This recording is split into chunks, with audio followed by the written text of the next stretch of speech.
Tasavvur qiling, yer yuzida ming yillar yashagan, shoxlari osmonga cho'zilgan daraxtlar bor. Bu oddiy daraxtlar emas, har biri o'z sirini, o'z mo'jizasini saqlaydi. Ba'zilari tarixga guvoh bo'lgan, ba'zilari esa tabiatning eng noodatiy shakllarini namoyon qiladi. Bugun sizni shunday ajoyib daraxtlar bilan tanishtiraman. Ularni ko'rganingizda nafaqat tabiatning go'zalligini, balki hayotning o'zi qanday mo'jiza ekanligini tushunasiz. Tayyor bo'ling. Bu sayohat sizni shunchaki ko'chaga emas, tabiatning eng sirli va ulug'vor mo'jizalariga olib boradi. General Sherman daraxti dunyodagi eng ulug'vor tirik daraxtlardan biri bo'lib, Kaliforniya shtatidagi Sequoia milliy bog'ida joylashgan. Bu daraxt 2200 yil yashagan deb aytiladi va Sequoia oilasining eng yirik vakillaridan biri hisoblanadi. Uning balandligi 83 metr, atrofdagi poydevorning diametri esa 11 metrga yaqin. Shuning uchun u hajm jihatidan ham dunyodagi eng katta tirik daraxt sifatida tan olingan. Shoxlari keng tarqalgan bo'lib, daraxtning yuqori qismi ko'plab shox va barglar bilan qoplangan. Shu shoxlar va barglar minglab hasharotlar, qushlar va boshqa kichik organizmlar uchun yashash joyiga aylangan. Daraxtning qalin poydevori va barglari tabiatning turli xil tabiiy ofatlardan, jumladan shamol, yomg'ir va qor ta'siridan himoya qiladi. General Sherman daraxti ekologik tizimda muhim rol o'ynaydi.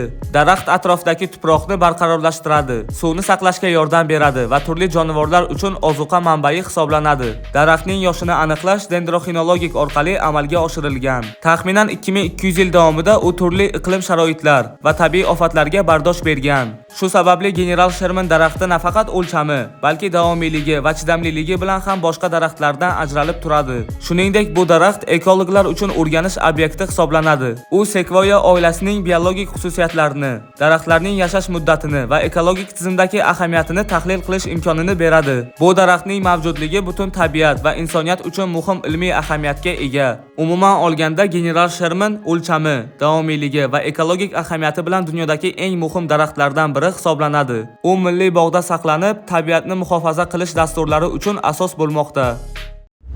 Baobab daraxti Afrikaning tropik va subtropik hududlarida, jumladan Madagaskar, Tanzaniya va Janubiy Afrikada uchraydigan noodatiy daraxt turi. U Adansoniya oilasiga mansub bo'lib, o'zining qalin poydevori va g'alati shoxlari bilan ajralib turadi. Daraxt balandligi 5 metrdan 30 metrgacha, poydevor diametri esa 7 metrdan 11 metrgacha yetadi. Shu sababli baobab nafaqat o'lchami, balki hajmi bilan ham boshqa daraxtlardan farqlanadi. Baobabning o'ziga xos xususiyatlaridan biri suvni saqlash qobiliyati. Daraxtning poydevori ichida juda ko'p suv to'planadi. Bu esa quruq mavsumda atrofdagi o'simliklar va jonivorlar uchun muhim narsa hisoblanadi. Shu tarzda baobab o'zining ekologik tizimdagi rolini bajara oladi va o'rmon ekotizimining barqarorligini ta'minlaydi. Baobablarning umr ko'rishi ham juda uzun. Ba'zi daraxtlar 2000 yil yashaydi. Shuning uchun ular tabiat tarixining guvohlari hisoblanadi. U ming yillar davomida shamol, qurg'oqchilik, yomg'ir va boshqa tabiiy sharoitlarga bardosh bergan. Daraxtning ekologik ahamiyati keng. U ko'plab qushlar, hasharotlar va boshqa jonivorlar uchun uy vazifasini bajaradi. Shu bilan birga, mahalliy aholi baobabni turli maqsadlarda ishlatadi. Ba'zan ichiga saqlash joyi tashkil qilinadi yoki madaniy marosimlarda foydalaniladi. Baobab noodatiy shakli va poydevor qalinligi bilan ham ajralib turadi. Shoxlari keng tarqalgan, poydevori esa suv saqlash va barqarorlikni ta'minlashga mo'ljallangan. Shu xususiyatlari tufayli baobab daraxti ekologik tizim uchun juda muhim va o'rganishga arziydigan obyekt hisoblanadi. Umuman olganda, baobab daraxti uzun umr, suv saqlash qobiliyati, ekologik roli va noyob shakli bilan dunyodagi eng noodatiy daraxtlardan biri. U milliy bog'lar va ekologik ishlar uchun muhim obyekt bo'lib, tabiat va insoniyat o'rtasidagi o'zaro aloqani aks ettiradi. Dragon Blood, ya'ni ajdar qoni nomli daraxt Yemenning Sokotra orolida uchraydi va dunyodagi eng noodatiy daraxtlardan biri hisoblanadi. Bu daraxtning uzunligi taxminan 10-15 metr balandlikka yetadi. Daraxtning shoxlari gorizontal tarzda tarqalgan va soyabon ko'rinishni hosil qiladi. Bu shakli bilan boshqa daraxtlardan ajralib turadi. Shu shakli tufayli u Dragon Blood deb ataladi. Daraxtning qizil shira chiqarishi uning eng taniqli xususiyati. Ushbu shira tarix davomida bo'yash, davolash va ayrim madaniy amaliyotlarda ishlatilgan. Shira daraxtning shox va barglari kesilganda ajraladi va o'ziga xos rangga ega bo'ladi. Bu shira tabiatning kimyoviy xususiyatlarini o'rganish va ilmiy tajribalar uchun ham qiziqarli obyekt hisoblanadi. Bu daraxt ekologik tizim uchun ham muhim ahamiyatga ega. U soyabon shakli bilan pastki o'simliklarni quyoshdan himoya qiladi. Shuningdek, qushlar, hasharotlar va boshqa kichik jonivorlar uchun yashash joyini yaratadi.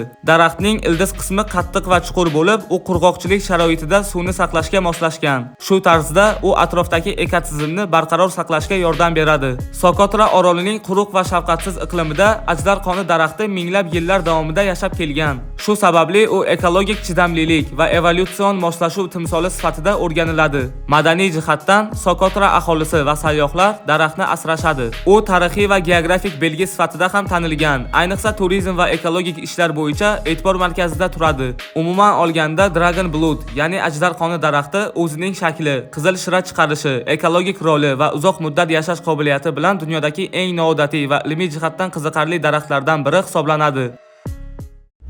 Farishtalar dubi yoki Angel Oak Janubiy Karolinadagi Charleston yaqinida joylashgan qadimiy daraxt hisoblanadi. Taxminan 400-500 yil yashagan, shu davr davomida hududdagi tarixiy va madaniy o'zgarishlarga guvoh bo'lgan. Daraxt o'zining o'lchami, shakli va uzun umr ko'rishi bilan boshqa daraxtlardan ajralib turadi. Angel Oak balandligi taxminan 20 metr, shoxlari esa keng tarqalib, atrofdagi hududni qamrab oladi. Shoxlarning gorizontal va vertikal tarqalishi daraxtga o'ziga xos soyabon shaklini beradi. Bu shakl bilan u atrofdagi o'simliklarni quyoshdan himoya qiladi va ekologik tizim uchun muhim ahamiyatga ega bo'ladi. Daraxtning ildiz tizimi chuqur va keng. Bu esa unga shamol, yomg'ir va boshqa tabiiy sharoitlarga bardosh berishga yordam beradi. Angel Oak ekologik jihatdan ham ahamiyatli. U minglab qushlar, hasharotlar va boshqa jonivorlar uchun yashash joyi bo'lib xizmat qiladi. Daraxtning soyaboni esa mahalliy aholi va sayyohlar uchun dam olish va tinchlik maskani hisoblanadi. Shu tarzda Angel Oak nafaqat tabiiy obyekt, balki insoniyat va tabiat o'rtasidagi bog'lanish timsoli sifatida ham qadrlaniladi. Har bir shox va ildiz minglab yillar davomida tabiiy ofatlarga bardosh berib, daraxtning chidamliligi va uzoq umr ko'rishini namoyon qiladi. Shu sababli Angel Oak ekologik kuzatuvlar va madaniy meros sifatida o'rganiladi. Har bir ildiz, har bir shox va barg ekologik tizimning bir qismi sifatida xizmat qiladi. Umuman olganda, farishtalar dubi, Angel Oak balandligi, kengligi, ekologik roli va uzoq umr ko'rishi bilan dunyodagi eng noodatiy va qadimiy daraxtlardan biri. U nafaqat tabiiy mo'jiza, balki ekologik tizim va madaniy meros obyekt sifatida saqlanadi. Sakura, Yaponiya va boshqa Sharqiy Osiyo mintaqalarining eng mashhur va go'zal daraxtlaridan biri. U ko'pincha bahor mavsumida gullab, tabiatni rang-barang va nafis ko'rinishga olib keladi. Sakura daraxti nafaqat go'zalligi bilan ajralib turadi, balki madaniy, tarixiy va ekologik ahamiyatga ham ega. Bu daraxtning eng diqqatga sazovor jihati uning gullari. Bahorda daraxt butunlay pushti yoki oq gullar bilan qoplanadi. Bu esa nafaqat vizual go'zallik, balki mahalliy ekologik tizim uchun ham muhim. Gul ochilishi bilan birga ko'plab hasharotlar, xususan asalari va kapalaklar daraxtga keladi. Bu esa changlanishni ta'minlaydi. Shu bilan Sakura o'zining ekologik rolini bajaradi. O'rmon va bog'larda biologik xilma-xillikni qo'llab-quvvatlaydi. Daraxt balandligi 5 metrdan 12 metrgacha yetadi. Poyasi nisbatan ingichka bo'lsa-da, shoxlari keng va g'alati shaklda tarqalgan. Shu shakl va gullarning ko'pligi Sakurani boshqa daraxtlardan ajratib turadi. Sakura nafaqat tabiiy, balki madaniy timsol sifatida ham tanilgan. Yaponiya madaniyatida u go'zallik, hayotning qisqalik va o'tkinchilik ramzi sifatida qadrlanadi. Har yili bahor kelishi bilan birga Sakura mavsumi tantanalari, Hanami festivallari o'tkaziladi. Shuningdek, Sakura daraxti ekologik jihatdan ham muhim. U tuproqni barqarorlashtiradi, shamol va suv eroziyasi oldini oladi. Sakura bilan yuzma-yuz kelish nafaqat ko'z bilan tomosha qilish, balki tabiat bilan o'zaro aloqani his qilish tajribasini beradi.